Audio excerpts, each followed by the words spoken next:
Hello, everyone, once again, and welcome to the High Top Sports Network studios for another season preview sponsored by the fine folks at Sprankles Neighborhood Market. Make sure you check out Sprankles on Facebook, #SaveOnMeat. My name is Josh Schreckengost, and today I am joined by Armstrong girls varsity basketball head coach Jim Callipare.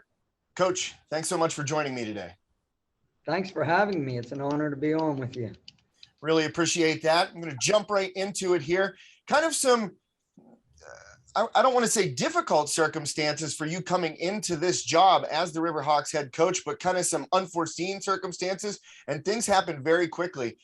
Former head coach Kirk Lorigan stepping down a couple months back, and now you are back on the sidelines, having most recently coached the girls at Apollo Ridge and track coach at Armstrong over the past few years.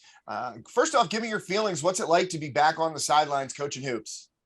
Oh, I'm very excited. I definitely missed it. I stepped away for a few years to watch my daughter and take care of some family things, but I definitely missed being in the gym and making those relationships with the kids. And I missed the challenge of getting after it and trying to build a winning team. And so I'm very excited. It was a late start here. We're kind of behind the eight ball. We're a work in progress, but we're heading in the right direction. Definitely. I wanted to ask you, how has it been with your girls getting up to speed with your messaging from you and your staff, and for you getting up to speed with the girls? I think it's give and take both ways. I think we're doing well. We have a lot to learn. We've been doing a lot of teaching in the gym during practices. We're trying to put some new things in, but we're trying to put some things in that they've been familiar with too, coming up through the ranks here. So like I said, a little bit of a give and take here, but it's a learning process, learning curve, not only for the girls, but for me as well. But things have been positive. Like I said, we're a work in progress, doing well, but we got a long way to go.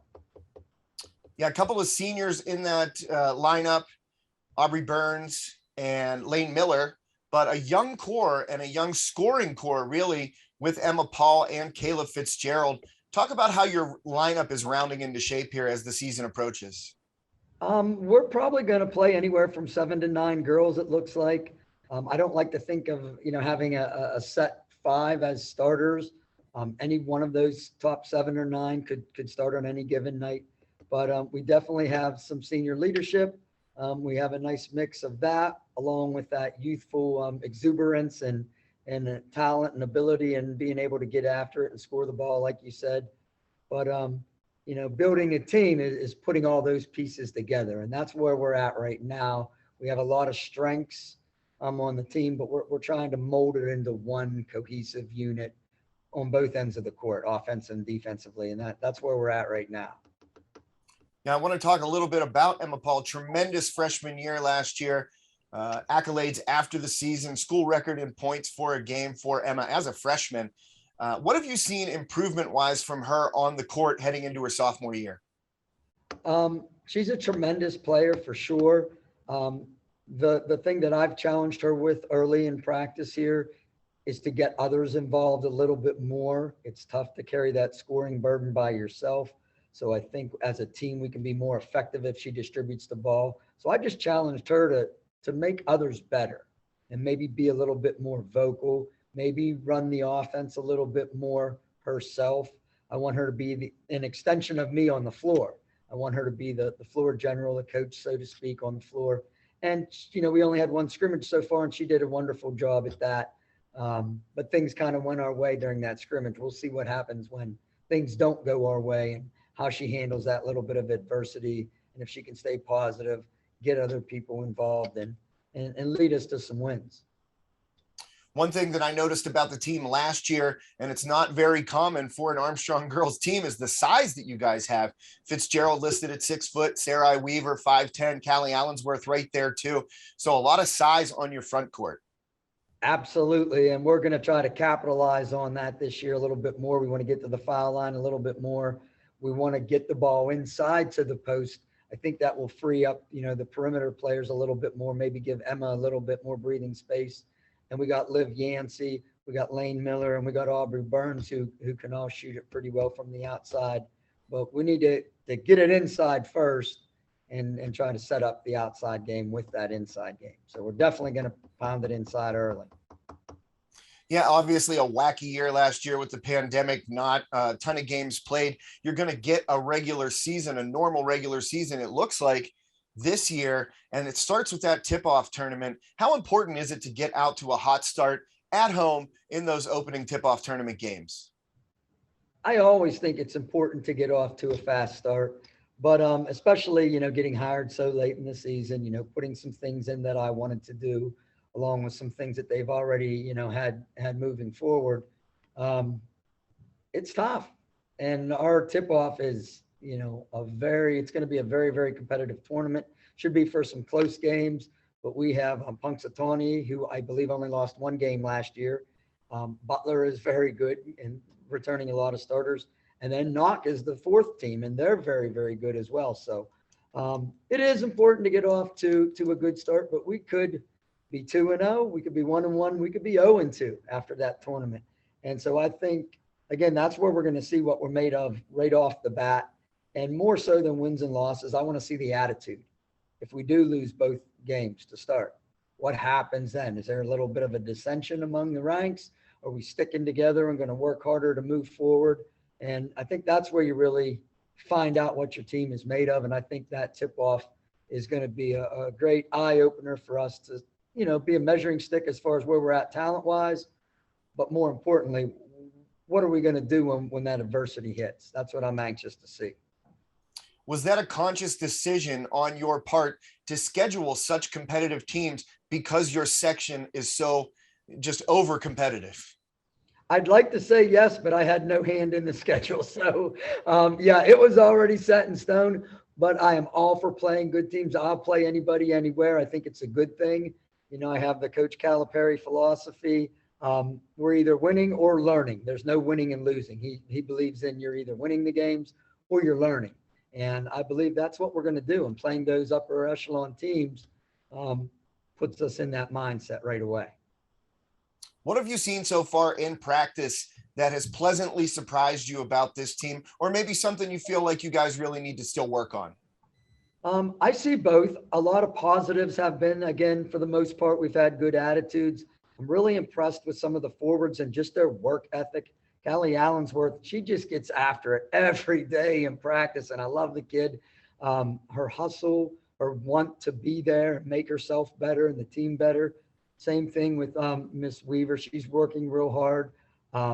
We got some players that on the inside and outside give us some different looks. Players have different abilities, and so we can move some different forwards in and out. We can move some different guards in and out. But we have a lot to work on. But I do like a lot of the positive things I see as far as the hustle, the attitude, and just the general work ethic.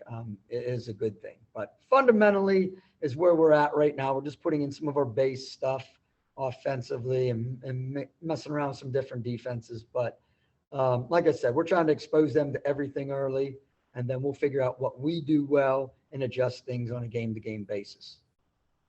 Yeah, I mentioned that section that you guys play in, just a battle every night pretty much in that section. What are your goals for section play, and who are you looking at as maybe the top teams that you guys are going to have to challenge? Yeah, I think it is a very well-rounded section. I mean, if you look at the top teams, I would probably put Indiana and Hampton as 1 and 2. Mars is very good. Then you also have Plum and Fox Chapel. I know they lost some players. And then Kiski is on the upswing. I mean, they're going to get some section wins this year.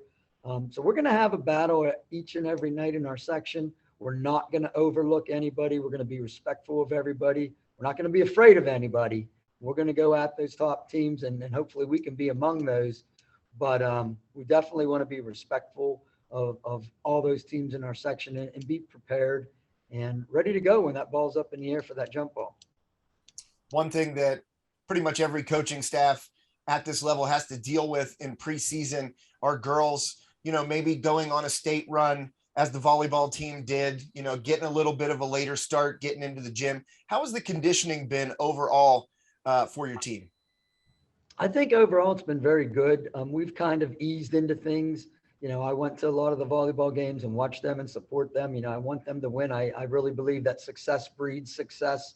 And a lot of those girls did play volleyball, but they took a few days off. A couple of them, some of them were in the gym the next day, and some did take a few days off. But there really hasn't been anything extra we've had to do. They've jumped right in. We tried to ease into things slowly, but they were doing what we ask of them every day. So it has not been an issue at all to this point.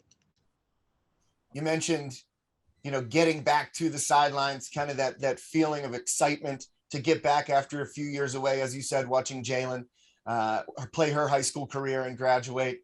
How much of a, rebirth kind of a feeling is it for you to get back on the sidelines personally? I mean, it feels good. I mean, I've moved around a little bit, sometimes by my choice, sometimes not, but I'm very excited. That's what I do. I love the game of basketball. Like I said, I love the challenge. This is the highest classification that I've ever coached at. But again, I love that competition. I love taking a bunch of girls as individuals and molding them into a team that can be successful. So I'm very anxious, very excited to see, how we do this year, and hopefully we can get into the playoffs. Hopefully we can make a run. Hopefully we can surprise some people. Okay, and that's what we're shooting for, anyways. But I'm very happy. I got a nice staff assembled. I know the kids very well. I coach them in some other sports here at Armstrong, and I'm really looking forward to the season. Not just wins and losses, but I think we are going to do well, even though we may struggle a little bit early till we get rolling here. But the relationships you build with the kids and and teaching them the life lessons along the way is really what I miss the most. Well, we at High Top Sports Network are also anxious and excited. We have you guys on the broadcast schedule several times. We cover Kiski as well, Fox Chapel in the mix this year. So a lot of your section foes, we might be coming on the road with you, but we'll obviously have you at home every game that you are at the Hawks Nest. And we couldn't be more excited to see you guys on the hardwood. As well. Feeling is mutual. Hopefully I can get you to scout a few games in for me. You'll have the film for me, right? Well, I have to keep my journalistic integrity somehow, but wink, wink. I'm sure something could be arranged. I get you. Okay. I'm looking forward to working with you guys. And as always, you do a wonderful job. Thanks for the interview, and look forward to working with you this year. Well, thanks to you, Coach Callipare, for joining me today for another High Top Sports Network season preview, proudly sponsored by the fine folks at Sprankle's Neighborhood Market. Make sure to follow them on Facebook, like and share, #SaveOnMeat. Thanks so much, Coach Cal. No problem.